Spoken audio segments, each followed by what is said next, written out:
80% des déchets que l'on retrouve en mer proviennent de la Terre. Chaque seconde, 100 tonnes de déchets finissent dans le milieu marin, dont une grande partie est constituée de matière plastique. Cette pollution fragilise de plus en plus la biodiversité, déjà très menacée. Organiser des opérations de ramassage permet de retirer les déchets du milieu et d'éviter qu'ils ne se retrouvent en mer. Mais comment agir pour changer vraiment les choses? Comment aller plus loin pour couper le robinet et réduire les déchets à la source? Pour répondre à cette question, il faut connaître les caractéristiques de cette pollution. Et nous vous proposons pour cela de passer à la caractérisation des déchets. La caractérisation permet de donner du sens à votre action de ramassage. Grâce à des méthodes faciles, vous estimerez les caractéristiques des déchets que vous allez ramasser. Il existe 4 niveaux de caractérisation plus ou moins détaillés et modulables en fonction de vos besoins et du contexte de votre ramassage. Chaque niveau se base sur un socle commun qui permet de comparer les ramassages entre eux. Ce socle comprend les informations sur la date, le lieu, la durée, la surface et pour certains milieux le linéaire du ramassage.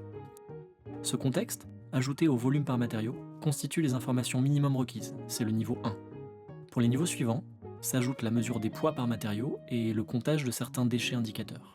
4 déchets pour le niveau 2, 36 pour le niveau 3 et enfin 252 pour le niveau 4. Pour chaque niveau, il est possible de manière optionnelle de réaliser un comptage des marques retrouvées. Ces connaissances vous permettront de mieux comprendre les origines et le parcours des déchets ramassés. Ces données aideront ensuite les acteurs et actrices impliqués à agir de façon concrète et efficace en définissant des plans d'action adaptés. Dans cette vidéo, nous vous proposons les meilleures astuces pour faciliter vos ramassages et vos caractérisations de déchets. Pour un ramassage et une caractérisation facile et efficace, nous vous recommandons d'avoir des gants, prenez plusieurs tailles différentes pour que chacun et chacune trouve son bonheur, des sacs poubelles, idéalement de 3 couleurs différentes et dont le volume est connu, des petits sacs ou des petites boîtes pour mettre de côté les petits déchets indicateurs, des pinces pour récupérer les déchets dans les endroits difficiles ou pour les personnes fragiles du dos, des pancartes pour indiquer les différents matériaux et certains déchets indicateurs, une bâche pour déposer les déchets ramassés, un peson, les fiches d'aide à la caractérisation et à la fiche finale de caractérisation, des stylos pour bien noter les infos de votre ramassage, et en dernier lieu, une trousse de secours au cas où. À votre arrivée sur le terrain, vous pouvez rassembler les participants pour leur proposer un briefing. Vous pouvez expliquer la méthode de prêterie des matériaux et l'importance de rester mobilisé à la suite du ramassage pour réaliser la caractérisation. Pour une opération plus facile, il faudra expliquer la zone qu'il est prévu de nettoyer et la méthode du prêterie. Réaliser ce premier tri des déchets lorsque l'on ramasse facilite grandement la caractérisation. Les déchets sauvages ont, selon les matières qui les composent, des impacts plus ou moins importants sur les écosystèmes. Des durées de vie dans la nature plus ou moins longues, et elles peuvent donc avoir des origines très distinctes. Pour ces raisons, caractériser les déchets consiste tout d'abord à séparer ces différents matériaux en 7 catégories. Plastique, verre et céramique, textile, métal, papier et carton, bois manufacturé, caoutchouc, en particulier les pneus. Si possible, formez des groupes de 4 à 5 personnes maximum, pour limiter le gaspillage de sacs. Chaque groupe aura idéalement 3 sacs de différentes couleurs pour isoler le plastique d'une part, et regrouper ensuite un matériau lourd avec un matériau léger. Voici une proposition de prêterie. Le sac jaune pour le plastique, le sac noir pour le papier et le carton, regroupé avec le métal, et le sac vert enfin pour le verre, la céramique, le textile et le bois. Pour plus de facilité, vous pouvez aussi équiper les ramasseurs et les ramasseuses de petits contenants pour la récolte de certains déchets indicateurs comme les mégots, les bâtons de sucette ou les cotons-tiges. Le ramassage se poursuit par l'étape de la caractérisation des déchets. Une zone de caractérisation bien organisée va faciliter grandement le tri des déchets. Vous pouvez délimiter des sous-zones en utilisant des pancartes présentant chaque matériau.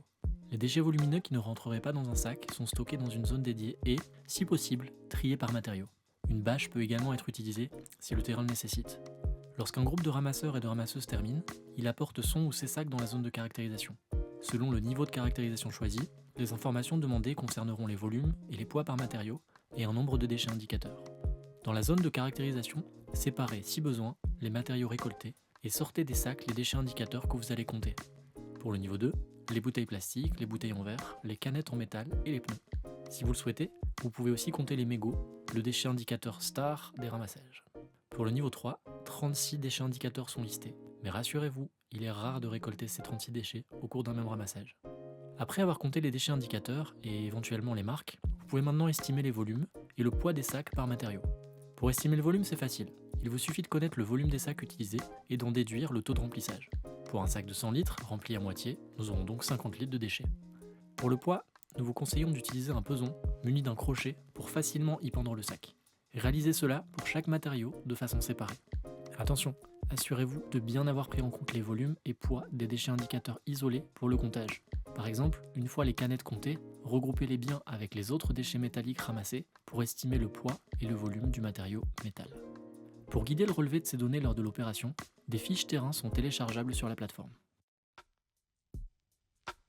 À la fin de votre ramassage, pensez à bien relever la zone ayant été finalement ramassée. Elle vous sera demandée lors de la saisie en ligne des données. Votre opération est à présent terminée. Attention, il vous reste une étape cruciale. Il faut à présent enregistrer les résultats du ramassage sur la plateforme Zéro déchet sauvage. Pour savoir comment faire, rendez-vous sur le tuto Saisie des données.